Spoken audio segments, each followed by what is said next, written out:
Hey guys, I'm Jason Grubb, a 3-time CrossFit Games champion who started at age 38 with no previous athletic background. And in this video, I'm going to tell you how to know if you're ready to compete in the sport of CrossFit. Before we even talk about being ready to compete, you need to have a clear assessment of where you're at right now. Do you know your numbers? How much do you weigh? What is your daily caloric intake? How much protein, carbohydrates, and fats do you consume every day? How much do you actually sleep every night? What are your lifting benchmarks? What is your max squat snatch, power snatch, squat clean, power clean, clean and jerk, bench press, back squat, front squat, overhead squat, deadlift, strict press, push jerk, split jerk? What's your Fran time? What's your time on Grace? How about Helen? What's your 2K row time? Your 1 mile run time? Your 500-meter swim time? How many pull-ups can you do unbroken? How about chest to bar pull-ups? How about bar muscle-ups? Ring muscle-ups? Can you walk on your hands? Can you do kipping handstand push-ups? Strict handstand push-ups? Pistol squats? There you go, boys. See how Papa takes care of you? Now that we know where you're at, we can accurately assess if you're ready to start competing. And there are lots of different levels of competing in the sport of CrossFit. So you're telling me there's a chance? Yeah! If you're looking to do a local competition, scaled workouts, you might be ready to do a competition right now, even not being able to do a pull-up. And that's totally cool because it's super fun. If you're looking to be a higher level competitor, then we need to think about what the benchmarks should be in order to be a competitive athlete in this sport in your age group. Major competitions like the Legends Masters Championship, the Wadapalooza Fitness Festival, the Masters Fitness Collective, or the CrossFit Games will have much higher standards for athletes. So if you want to be a competitive CrossFit athlete, you need to have some of these benchmarks mastered. So if I were to take a look at someone like myself. You sure are a crazy son of a bitch. You think I'm crazy? Yeah. You calling me crazy? You think I'm crazy? Yeah. 5'8", 46 years old, I would say to someone like this, if you want to compete at the highest level in CrossFit, here's where you need to be. You probably need to be 185 to 195 pounds. You're probably eating 3,000 to 4,000 calories a day. You should probably be getting at least 7.5 to 8.5 hours of sleep every night. And then there's some of the workout benchmarks that I mentioned before, like your snatch should probably be about 225 pounds. Your clean and jerk should be somewhere around 275 to 295 pounds at least. Your back squat should be about 400 pounds. Your deadlift should be around 500 pounds. Your Fran time should be around 230. You should beat a 7-minute mile and beat a 7-minute 2K row. And you should be able to swim 500 meters in open water in under 10 minutes. That's just a handful of the benchmarks required to be a competitive athlete in my division, in my body.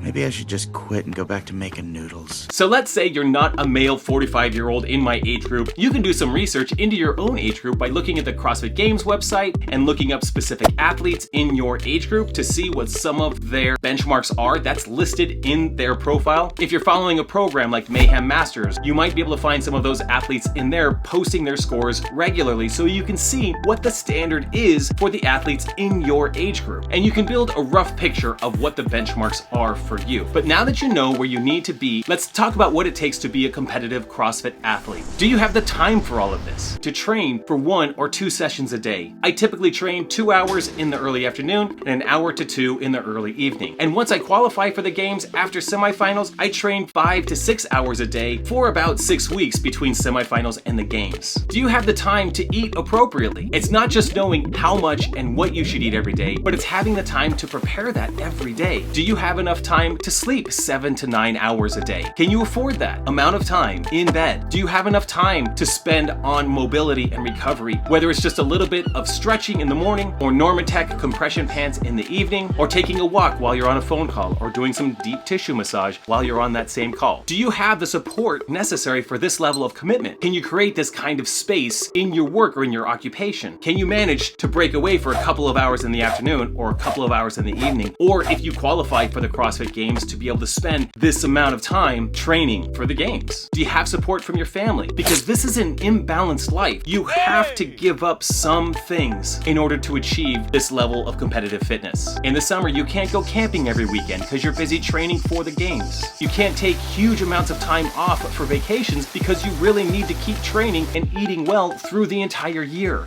Honestly, every time I try to do something fun or exciting, you make it not. And do you have support from your gym? Is it cool to train on your own at your gym? In the corner, is there enough equipment? Is there enough space? Can you come and go at any time to complete your training? And when you do find yourself in a gym like that, it's a special place. Think of a place that's really perfect. Your own happy place. Go there, and all your anger will just disappear. And do you have the grit to stick to your goal of being a high-level competitor? And can you endure the valleys of training? I don't want to work. I just want to bang on this mug all day. The days that just don't feel right, the days where you don't feel good, the days where you don't want to squat heavy. I would rather put a campfire out with my face. Do you have the grit to push through on those days and accomplish everything that you need to accomplish in your training session? Can you stick to this even when you're injured and have to take 2 steps back in order to allow an injury to recover, all while feeling like everyone else is getting so much better than you? Are you willing to experience the significant level of pain that comes every day as you train and push the threshold of what you're capable of doing? It's brutal, and you have to end up on your hands and knees gasping for air almost every single day. Well, if you've gotten this far, you're probably ready to be a high-level competitive athlete. I'm ready to go in, coach. Just give me a chance. So here's your next steps. Develop a plan or follow a program to help get you to the competitive numbers that you need to have. And if you have a weakness, I have a video about that that's going to show up in one of these 2 corners. Design a life that supports your goals. Make the changes necessary that will get you pointed in the right direction and clear a path, and get a mentor who's traversed this path before. Find an athlete that you can look up to, who's been where you want to go, and see if that person will help support you along the way. And when you get there and you're competing under the lights at the CrossFit Games, it will all be worth it. And the last thing I want to say is that it's not all sacrifice. It's not all pain. It's not terrible. It's actually great. I love this lifestyle. I love the journey. I love the pain. And I love the feeling that I've accomplished something significantly in my life. And I hope you do too. I have to hear one more time. I did it for me. I liked it. I was good at it. I was alive.